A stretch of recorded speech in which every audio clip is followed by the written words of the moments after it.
సాలూరు మండలంలోని కాజాపూర్ గ్రామంలో విశ్వగురు మహాత్మా బసవేశ్వరుని విగ్రహాన్ని మాజీ మంత్రి బోధన్ ఎమ్మెల్యే సుదర్శన్ రెడ్డి ఆవిష్కరించారు.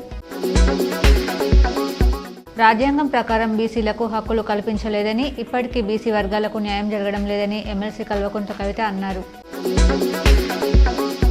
కేరళ రాష్ట్రంలోని శబరిమలలో ఆన్సైట్ వసతి కోసం గదులను బుక్ చేసుకోవచ్చని, ధరలు 250 నుండి 1600 వరకు ఉంటాయని నిర్వాహకులు తెలిపారు. బాల్కొండ మండల కేంద్రంలో మాజీ మంత్రి బాల్కొండ ఎమ్మెల్యే వేముల ప్రశాంత్ రెడ్డి సహకారంతో బీఆర్ఎస్ నాయకులు సీఎంఆర్ఎఫ్ చెక్కులు పంపిణీ చేశారు.